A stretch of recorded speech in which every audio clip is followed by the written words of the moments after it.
बिस्मिल्लाहिर्रहमानिर्रहीम, अस्सलाम वालेकुम। देखिए, ये जंग होगी, ये जंग होनी है और ये जंग हद सूरत होगी। जो हालात इस वक्त नजर आ रहे हैं, डोनाल्ड ट्रंप ने जानबूझकर तमाम की तमाम शराइत को रिजेक्ट कर दिया और उसके साथ उसने इंतहाई खतरनाक शराइत भेज दी। और ये शराइत भेजकर उसने कहा कि अब ये तुम्हारे पास लास्ट मौका है, इन शराइत को मान लो तो ठीक है, अदरवाइज उसे कहा अगर मानोगे तो हम यहाँ से चले जाएंगे। अब यहाँ से चले जाएं इसके क्या मुराद है उसने ये एक्सप्लेन नहीं किया। क्या वो अड्डे उठाकर चले जाएंगे या अपना हॉर्मस को सिर्फ खाली करेंगे, तो ये सूरत हाल में उन्होंने क्लियर नहीं बताया। लेकिन एक बात है, वो सारी शराइत रिजेक्ट कर दी और जानबूझकर उसने किया है ताकि अमेरिका अब ईरान से पिछली शराइत पर को डील कर सके। और वो दो शराइत हैं, यानी असल में ट्रंप ने किया गया कि अब शराइत इतनी खतरनाक कर दी हैं जिसमें पैसा कोई नहीं देना, पाबंदियां नहीं हटानी, फलाना नहीं करना, ताकि ईरान कह रहे अच्छा ठीक है जो पहली शराइत भेजी थी वो वाली काबिल कबूल है। उनमें 2 पॉइंट सिर्फ अब ट्रंप ने कहा है कि आप सिर्फ ये मान लें और कोई चीज आपसे हम डिमांड नहीं करें, सिर्फ आप ये 2 मान लें, ये जंग खत्म और हम यहाँ से निकल जाएंगे। और वो 2 शराइत क्या है? अपनाए हॉर्मस को फ्री कर दें, यहां से आपने एक पैसा वसूल नहीं करना। अगरचे कतर ने कह दिया है कि भाई आप पैसे ले लें, हम तैयार हैं, तो गल्फ कंट्रीज में पहला मुल्क कतर बना है जिन्होंने कहा है, और अमेरिका का इत्तेहादी। दूसरी शर्त यह है कि न्यूक्लियर मिसाइल नहीं आप बनाएंगे या एटम बम नहीं बनाएंगे यूरेनियम का। अब आप ये सोचें कि ईरान के स्पीकर ने कहा है, उन्होंने कहा है कि अब कोई कंप्रोमाइज नहीं होगा, अब वो टाइम चला गया है, किसी सूरत अब हम ट्रंप को कोई रिलीफ नहीं देंगे। और ये ज़हन में रख लें, हमारे पास लड़ाई के लिए हमारे मिसाइल बात करेंगे और मिसाइल ही ये काम करेंगे। पता ये चला है कि ईरान ने 1000 रॉकेट्स इस वक्त अंडरग्राउंड फैसिलिटीज में स्टोर किए हैं और उनको अमेरिका इत्तेहादियों पर अटैक के लिए रेडी रखा है। यानी लॉन्चर्स में बहुत सारे ऑलरेडी डिप्लॉयड हैं कि जैसे ही अटैक हो ये अटैक करते 1000। और उसके बाद पता ये चला है कि ईरान ने 50 अंडरग्राउंड मिसाइल फैसिलिटीज दोबारा रीबिल्ड की हैं।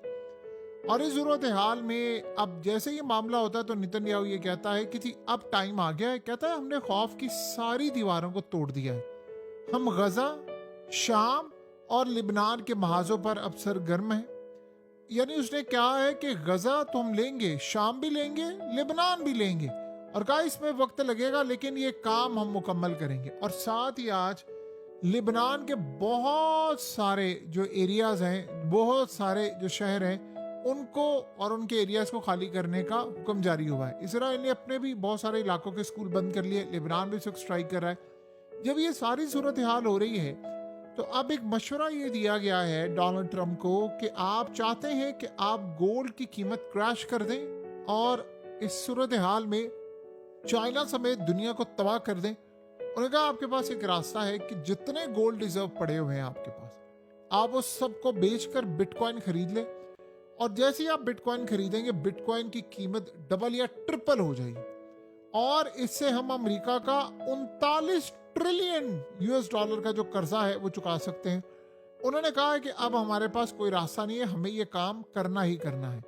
सो इस सूरत हाल में आप अंदाजा कर लें कि इस वक्त हालात जो जारी हैं, किसी भी वक्त कोई भी पागलपन किया जा सकता है अमेरिका की जानिब से। और अमेरिका, देखिए अमेरिका को इस बात का गुस्सा है कि ईरान ने क्यों, यानी रशिया और चाइना से शोल्डर मिसाइल लिए जो मैन पूरे चलाते हैं, मैन पैड जो होता है, और उसे हमारे F-35, F-15 और दीगर तैयारों को इन्होंने हिट किया। ये सूरत हाल आप सबके सामने है। तो इस सारे मामले पर वो कुछ ना कुछ तो नया करने के लिए जा रहे हैं। तो इन्होंने क्या काम किया है, इन्होंने फैसला किया है कि अब हम अटैक करेंगे और अटैक जरा डिफरेंट नौयत का होगा और इसमें हम मुकम्मल तौर पर तबाही की सूरत हाल और दास्तान रकम करेंगे। ये है इस वक्त मौजूदा सिनेरियो। ये आप अंदाजा कर ले कि कितनी तबाहकुन सूरत हाल इस वक्त पैदा हो रही है अमेरिका के लिए, उसके इत्तेहादियों के लिए और इन लोगों के लिए जिन्होंने इस वक्त तबाही को पूरी तरह लेकर आना है। देखिए अब ईरान ने तो नहीं मानना, ये तो बात तय है। तो फिर क्या होगा? फिर लड़ाई होगी, फिर ईरान के मिसाइल बात करेंगे, अब उनके मिसाइल होंगे और अमेरिका के फौजी अड्डे होंगे, और क्या होगा? अमेरिका को ये बात हजम नहीं हो पा रही, लेकिन अल्टीमेटली उसको ये बात हजम करनी है क्योंकि उसके बगैर अब कोई चारा भी तो बाकी नहीं है ना। अब अमेरिका के लिए जो चैलेंजिंग सूरत हाल बनी हुई थी वो मजीद गहरी होती जा रही है, मजीद उसकी तबाही होती जा रही है। अब आने वाले वक्त में आपको हालात कुछ नजर आएंगे ऐसे कि जिसमें अमेरिका अपनी बहुत सारी तबाही इसको खुद लिखेगा अपने हाथों से। और सबसे बड़ा चैलेंज क्या बनने जा रहा है? सबसे बड़ा चैलेंज अब ये बनने जा रहा है कि इजराइल उधर लिबनान पर दोबारा लंबे अटैक करने वाला है। तो ये जंग को तो आप भूल ही जाए ना कि किसी वजह से रुकेगी, और या फिर ऐसी सूरत हाल पैदा होगी जिसमें हमें कोई बिल्कुल ऐसा जिसे कह सकते हैं ना रिलीफ मिलता हुआ नजर आएगा। ऐसा कोई मामला आपको होता हुआ नजर नहीं आ रहा। अब ईरान ने दूसरी जानिब मुश्तबा खामनाई ने कहा है कि जी हमने किसी सूरत, उन्होंने कहा जो मर्जी ट्रम्प कहता रहे, आप ये गुजारिश सामने रख ले। आप यकीन कीजिए वर्ल्ड के अंदर लोग अब पागल हो चुके हुए हैं। ऐसा लग रहा है कि कोई जहनी मरीज बन गया है। ये आज कर रहे हैं, फलाना कर रहे हैं। ट्रम्प ने देखिए पहले क्या था, ट्रम्प की थी 10 से 15 गुजारिशात जिसमें लिबनान को हथियार नहीं देने, यमन को नहीं देने, मिसाइल 300 किलोमीटर से ज्यादा नहीं होगा, ईरान ये करेगा, ईरान वो करेगा, रिजीम चेंज होगा, ईरान अपने मुल्क में कानून बदलेगा, इलेक्शन साफ शफाफ होंगे, अगर हम निगरानी करेंगे, इंटरनेशनल सारी चीजें। अब वो सारी चीजों से हटता हटता हटता 2 पॉइंट्स पर आ गया। कहता जी ये पॉइंट कर ले, हम आपसे पाबंदियां भी हटा देंगे, हम आपके पैसे भी रिलीज कर देंगे, आपसे सारी चीजें कर लेंगे, एटम बम नहीं आप बनाएंगे, और अब नाए हॉर्मस। और मजे की बात यह है, इलेक्शन से पहले ट्रम्प के बयानात और थे, अब और है। और अटैक से पहले सिर्फ ये बात हो रही थी कि आप अपना एटम बम, यानी उस वक्त क्या बात हो रही थी कि न्यूक्लियर आप नहीं बनाएंगे, यूरेनियम आप हैंड ओवर करेंगे, फलाना करेंगे, एटम बम नहीं बनाएंगे।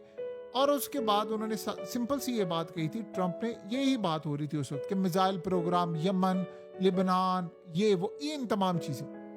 अब उस वक्त ना पाबंदियों की बात हो रही थी, ना नाए हॉर्मस की बात हो रही थी, ना टोल टैक्स की बात हो रही थी, ना कुछ। अब उसके बाद क्या सूरत हाल है, इतनी तबाही करवा कर सब करके अब अमेरिका कहां पर खड़ा हुआ है? क्या कहां स्टैंड ले रहा? वो कहीं पर भी वो स्टैंड नहीं ले रहा। तो अमेरिका, अब आप ये सोचे, अब गुजारिशात हो रहे हैं अमेरिका की, अब अमेरिका के मामलात हो रहे हैं। तो यहाँ पर आपको ये बात अच्छी तरह समझ आती है कि अमेरिका जो फैसला अब कर रहा है या जो अब करने के लिए जा रहा है, ये काफ़ी ज़्यादा अमेरिका के लिए चैलेंजिंग है कि पहले के मामलात और थे, अब के मामलात और है। अब उसको काफ़ी कुछ बर्दाश्त करना पड़ा है। पहले की सूरत हाल टोटली अलग थी, अब की सूरत हाल बिल्कुल अलग है, और अब के मामलात भी बिल्कुल अलग है। अब अमेरिका के लिए आने वाले वक्त में जो जो चैलेंजेस हैं, जो जो सूरत हाल इस वक्त, यानी जो चीज़ें अब हो रही हैं, वो अमेरिका के लिए काफ़ी ज़्यादा, यानी एक परेशानी का बायस बनने वाली चीज़ें हैं जो नज़र आ रही हैं। अब देखते हैं अब अमेरिका के साथ आने वाले वक्त में मजीद क्या सूरत हाल पैदा होगी। लेकिन ये बड़ा चैलेंज है कि उस बंदे को समझ नहीं आ पा रही कि मैंने करना क्या है, क्या सूरत हाल मैं सामने लाऊंगा।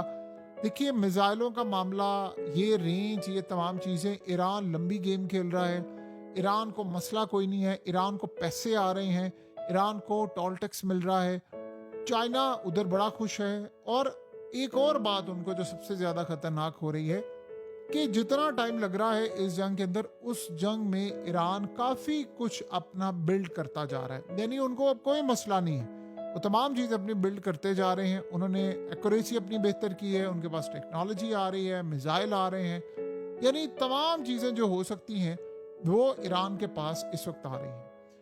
अब इस सूरत हाल के अंदर आने वाले वक्त में चीज़ों में काफ़ी ज़्यादा मामलात अब ख़राब हो रहे हैं। और ईरान के पास पैटर्न बिहेवियर अमेरिका का, ये इस जंग में असल में चाइना ने बहुत ज़्यादा वर्क हार्ड किया है।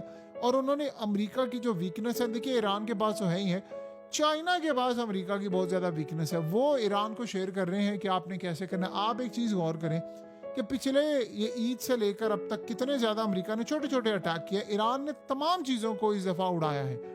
यानी आप ये सोचे, अमेरिका के अड्डे पर भी अटैक हुआ है, अमेरिका के ड्रोन्स भी गिराए हैं, F-35 को भी उन्होंने टारगेट करने की कोशिश की, अगरचे हिट नहीं किया, लेकिन उन्होंने स्पेस से बाहर ही उसको पहले ही भेज दिया, पहले स्पेस से बाहर था, उनके करीब आने की भी कोशिश नहीं की।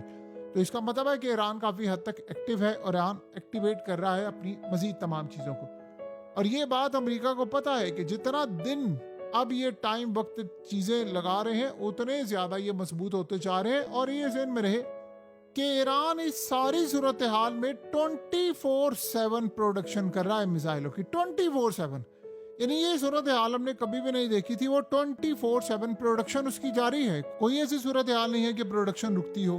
मिसाइल बन रहे हैं, ड्रोन्स बन रहे हैं और नई से नई चीजें बन रही हैं। ये तमाम चीजें जो आपको नजर आती हैं, इसके साथ आपको अमेरिका की इत्तेहादियों और इनकी चीजों का भी बेड़ा गर्क नजर आता है। जितना डिले अमेरिका कर रहा है उतने इन्वेस्टर परेशान है। अगरचे स्टॉक मार्केट इस वक्त ऊपर जा रही है, लेकिन ओवरऑल आप देखें तो अमेरिका में आम आदमी और पूरा वर्ल्ड, ये लोग सब सफर कर रहे हैं। कितनी देर तक कुछ नहीं कहा जा सकता।